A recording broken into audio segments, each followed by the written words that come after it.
You are above every other.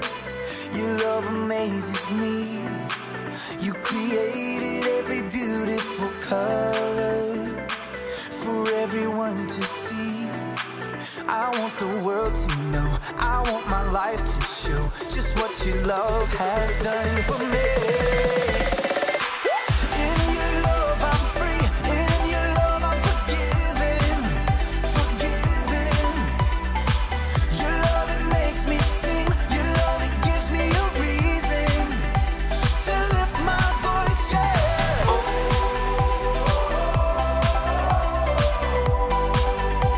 I lift my voice, yeah.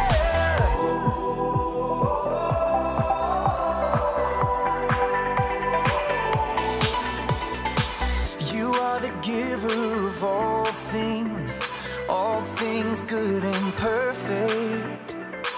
I give you all of my praise, God, 'cause only you deserve it. I want the world to know, I want my life to show just what your love has done for me. In your love I'm free, in your love I'm forgiven, forgiven. Your love, it makes me sing, your love, it gives me a reason to lift my voice, yeah.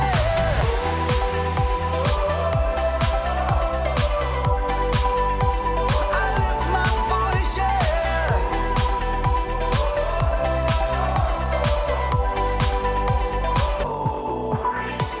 I sing and dance, I clap my hands, I lift my voice, I lift my voice. I sing and dance, I clap my hands, I lift my voice, I lift my voice.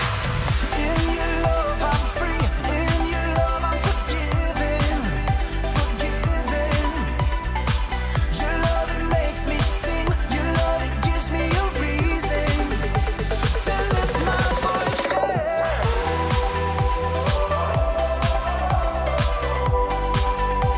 I lift my voice, yeah.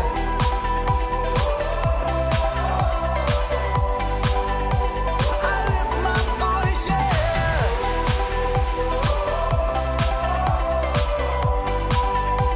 I lift my voice, yeah.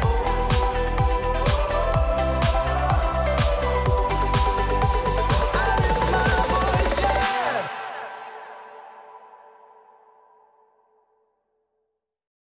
So there. I can't send that. Delete, delete, delete. Oh, hey. Welcome to Story Lab. This week, we're talking about forgiveness while we take a look at the story of someone who found a higher perspective.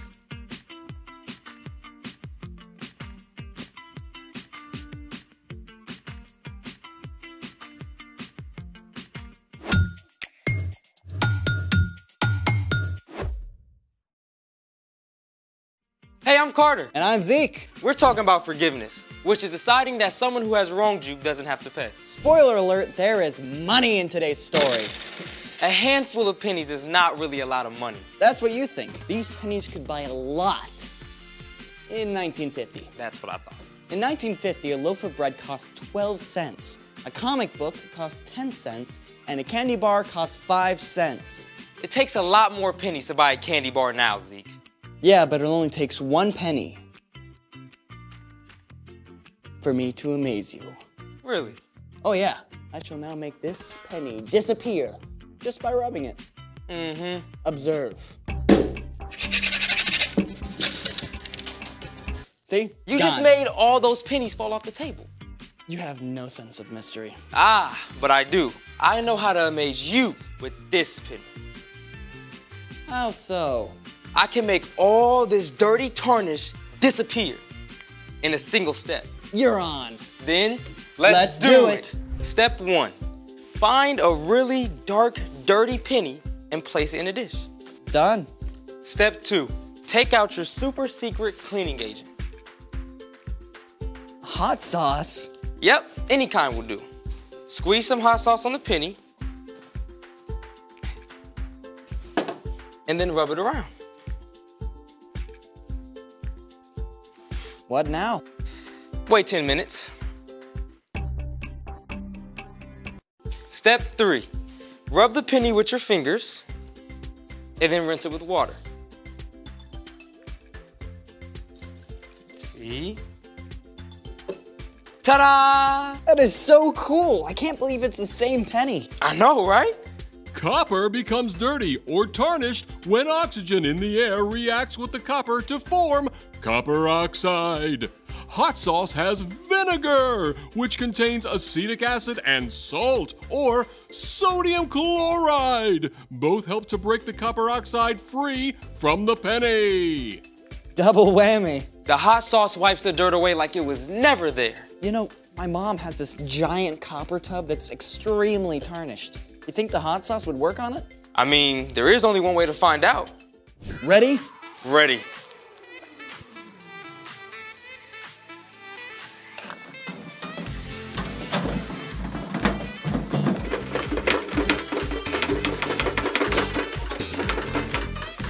You know, I wonder how this tastes. I don't think you want to taste that, Zeke. Oh, is that a dare? It's a double dare.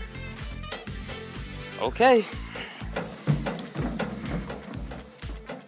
Oh, that's not half bad. Oh. Oh. Whoa, that's hot. Whoa. Oh, that's hot. Whoa, whoa. Oh, that's really hot. Zeke, I would love some help. Give me a moment.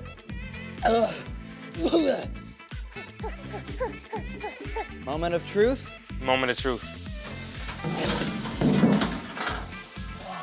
It looks so different. It's completely changing it. Speaking of which, it's time for The story before the story. Today, we're in Luke, the 3rd book in the New Testament. But before Luke, in the very beginning, out of a deep, deep love, God made an amazing world. But when people turned away from God, the world was broken. God made a plan to draw people back into relationships. So at the right time, God made a teeny tiny baby to be born in the small town of Bethlehem, God's very own son, Jesus. When Jesus grew up, he began to travel from town to town, teaching and healing. Everywhere Jesus went, big crowds of people pressed in around him. Religious leaders, everyday people, even Roman soldiers, and people who were considered outcasts. Which is where our story starts. Take it away. Hey everyone, I'm Brian. One day, Jesus and his followers passed through the city of Jericho on their way to Jerusalem. As usual, a huge crowd gathered. They pressed in from all sides along the road, hoping to see Jesus, to touch him, to be healed. But one man was stuck on the edge of the crowd, a tax collector named Zacchaeus. Now, we know 3 things about Zacchaeus. He had a really hard-to-spell name, he had a lot of money, and he was super short, which meant he was basically getting run over by this crowd. Now, okay, you've got to understand about tax collectors, nobody liked them. And to be honest, it was for a good reason. Tax collectors were Jewish people who worked for the Roman government that was ruling over them. So it was like they were working for the enemy. And to make it worse, tax collectors got paid by demanding extra money for themselves. So Zacchaeus had gotten rich by taking money from his neighbors. In spite of all this, Zacchaeus really wanted a chance to see Jesus. Maybe he'd even heard that one of Jesus' own disciples, Matthew, had been a tax collector. Please, could I get through? But no one wanted to give way to the man who had taken their money. Finally, Zacchaeus looked ahead and saw a sycamore tree right at the edge of the road. That's it? Zacchaeus raced ahead to that tree and climbed right up to a sturdy branch that reached out over the road. Best seat in the house. The crowd drew closer and closer until Jesus was right below Zacchaeus. There's just something about him. At that very moment, Jesus looked up.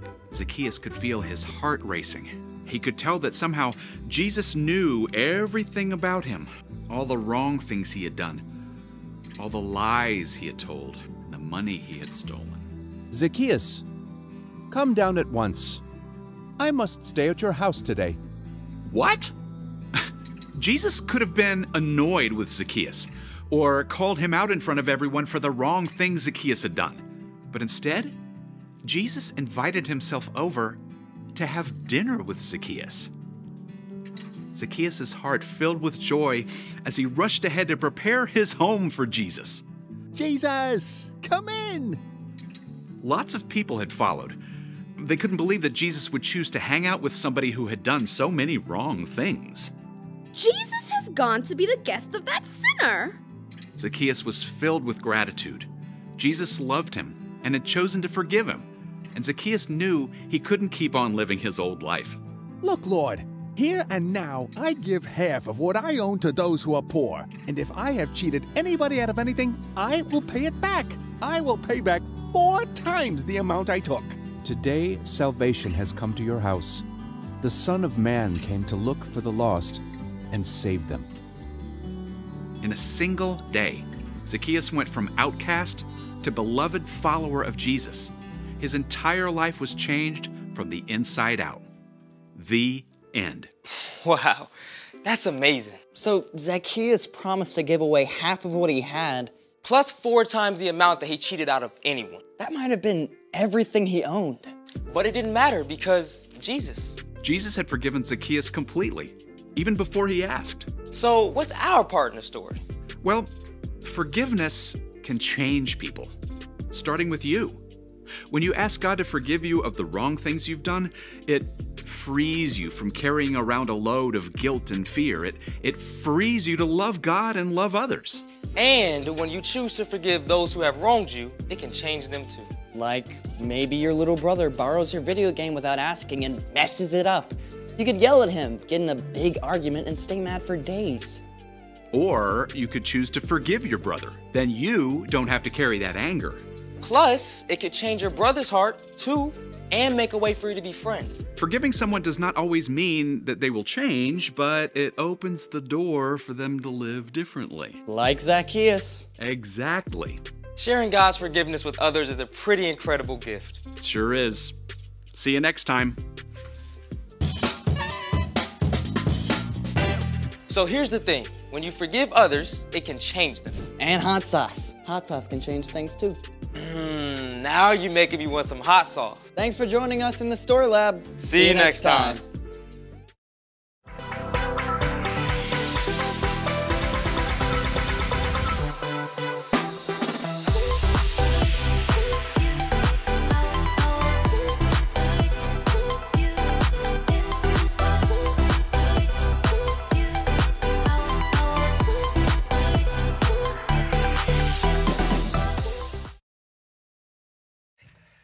Hey, John.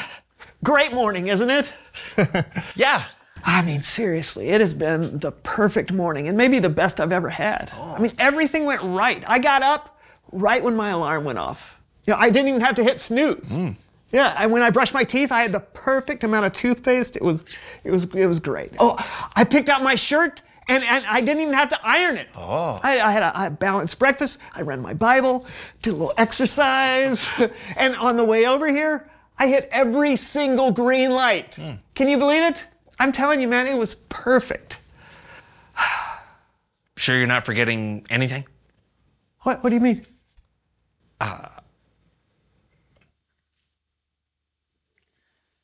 Oh, man.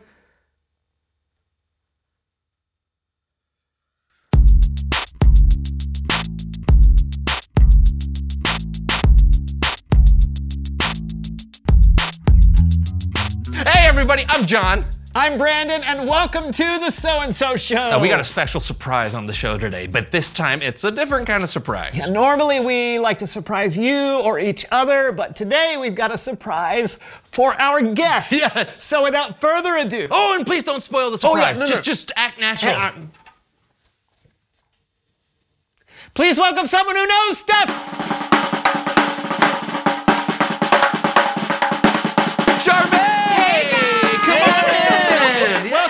Charmaine. Come on in. It's great to be back. No. And for all of our new viewers out there, please tell us who you are and what you know. I'm Charmaine, and I know a lot about music because I'm a singer.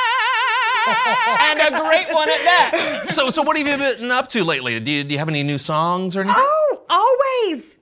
Do you want to hear my latest work in progress? I don't know. Let me think. Yes, please. Oh, great. Backup music.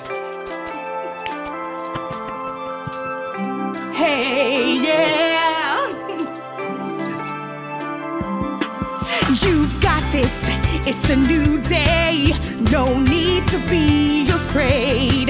Just be brave, be brave.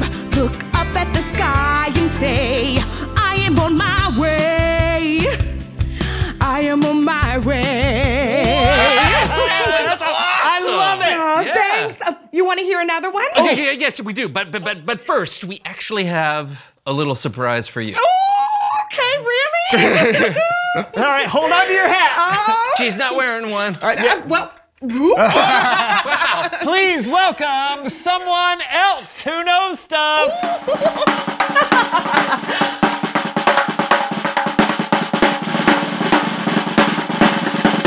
Surprise! Surprise! I didn't know there would be another guest on the show today. Oh, that's why it's a surprise, and not just any other guest. It's your friend, Charmaine. Come on in. Have a seat. Just get this closed. Okay. Tell us who you are and what you know. My name is Sheila, and I know all about music because I am a singer. That's exactly what Charmaine said. Of course it is. I'm sorry. Is there something wrong? What's up with you two? I thought that you sang together. You're right. We did sing together. Not anymore. What happened? Don't look at me. I'm not the one who hired all new backup singers without even talking to her singing partner.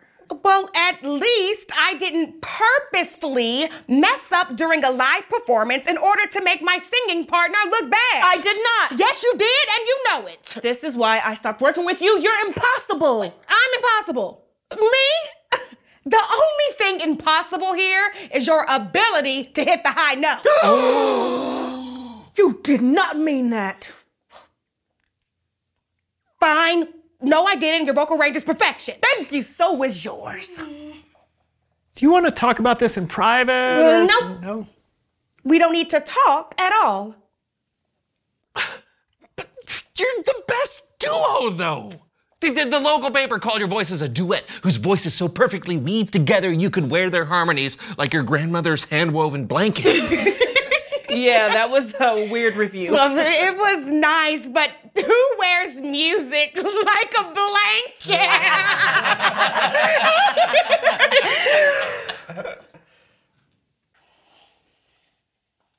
What do you say? Will you sing one of your hit songs together for us? I mean, for old time's sake? I don't want to perform with someone who wants to make me look bad on purpose. And I don't want to perform with someone who doesn't know how to collaborate or ask for my input.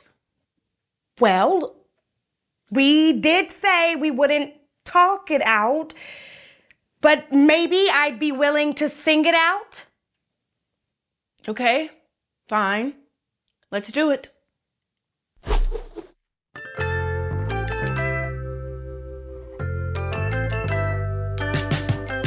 It hurt my feelings when you made me look bad. I trusted you, but now I feel like I can't. It's hard to say, but easier to sing. I'm sorry I did that. It was not cool of me. I'm sorry, Charmaine. I really am. I was just insecure because you were outshining me, but that was really awful of me to do to you. I promise I won't mess up on purpose again. Thanks, Sheila. I forgive you. I owe you an apology, too. Well, you were supposed to be partners, and I didn't even ask for your input on backup singers. Do you forgive me? Of course. Oh, that was awesome. The power of music. So, you guys still want to hear us sing one of our hits together?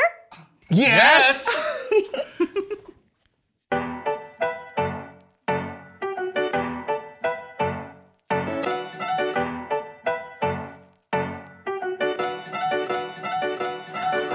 Never know what to day will bring a new friend or a new beginning. I'm gonna make the best of today. Gonna dream up something good. Gonna shine my light and trust that everything will be alright. That was awesome. Are you all right? That felt just like grandmother's hand-woven blanket. Oh, it feels so good to sing together again. Well, it sure did. I think we've got one song left in us today. You guys want to join us? Oh, Absolutely. No, okay. Bible Story time with Kellen. Oh, I'm glad I sang. You were a little... What? Just a little... Awesome?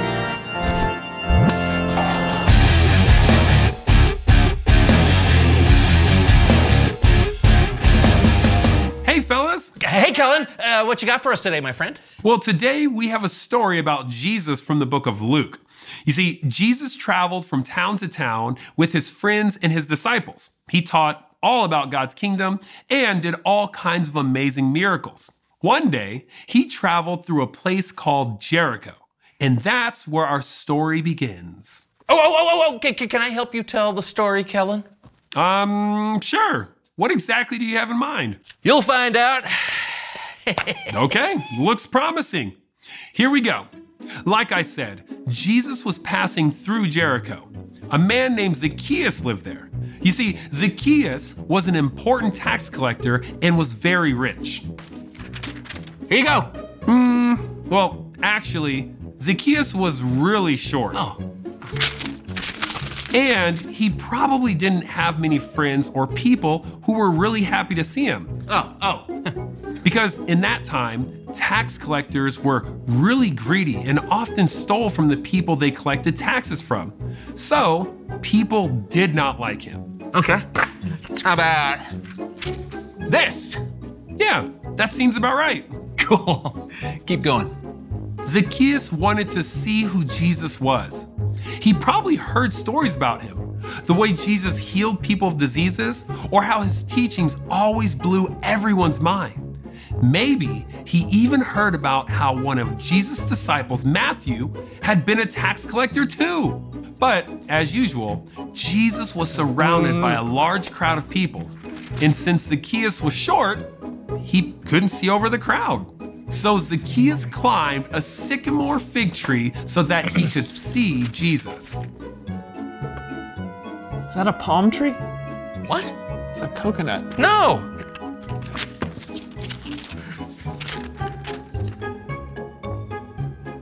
That's more like it. Sweet. Like a fig. Good one. What happened next, Kellen? When Jesus reached the spot where Zacchaeus was, he looked up at him and said, "Zacchaeus, come down at once. I must stay at your house today." So Zacchaeus came down from the tree at once and welcomed Jesus into his home gladly. The end. Whoa, slow down. That is not the end of the story. It's not? Nope. Oh,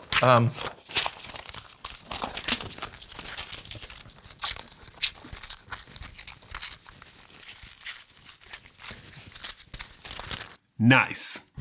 Now, remember what I said earlier about how people felt about tax collectors? They were not well liked. So the crowd was not a fan of Jesus going to Zacchaeus' house. They started whispering to each other how they didn't approve. They said, "Jesus has gone to be the guest of a sinner." Man, it's not fun when people talk about you behind your back. Not at all. Zacchaeus stood up and he said, "Look, Lord, here and now I give half of what I own to those who are poor. And if I have cheated anybody out of anything, I will pay it back. I will pay back 4 times the amount I took." Wow, that's a big deal. It sure was. It could have been everything Zacchaeus had. But what mattered to Zacchaeus was that he now had Jesus as a friend and Lord. Jesus said to him, "Today salvation has come to your house." Hold on. One more. Okay. Now that's the end of the story. Thanks, Kellen. And thank you for the drawings. That was great. I know. It's so amazing that even though Zacchaeus had stolen from his neighbors, Jesus was still kind to him and wanted to spend time with him. Jesus could have told Zacchaeus a list of all the things that he needed to change about himself. But instead, Jesus simply showed him love, acceptance, and forgiveness. And that changed Zacchaeus completely. Forgiveness is a pretty powerful thing, huh? No doubt about it. I'll see you guys next time. Bye. Bye, Kellen. Wow. I love that Jesus wasn't worried about his reputation or what other people thought of him. I love that Zacchaeus was changed because of what Jesus did. Exactly, because we've all done things that we know we shouldn't do. We've all sinned. Yeah, and I'm always so thankful when people forgive me. Yeah, me too. Hey, you know what? Reveal the question. When has someone forgiven you? Could be a parent or sibling. Or a teacher or a friend. You know, I remember one time when my bus driver forgave me. Oh, I'd love to hear that story. Who wouldn't? Maybe you've experienced something similar to what Charmaine and Sheila went through earlier today. When they forgave each other, it allowed them to be friends so they could sing together again. Yeah, it can be really memorable because it means so much when people forgive us. So, when has someone forgiven you? Talk it out and we'll see you next time. I'm John. And I'm Brandon, and this was the So-and-So Show. Yeah, it was. I'm going to draw something else. I'm going to draw us at the desk. Oh, good. There is me. There is you. Happy smiley face. Happy smiley face. I was really inspired by your beautiful song about how you forgave each other. So I wrote a song that is about when the bus driver forgave me. Oh, good. I wanted to hear this. Everybody. And then we come in. The bus driver forgave me. He said, don't do that again. But you are my friend. And I will forgive you until the next time you do something like that. And you won't have to go to the principal's office. Yeah. Yeah. No more gum on the seat.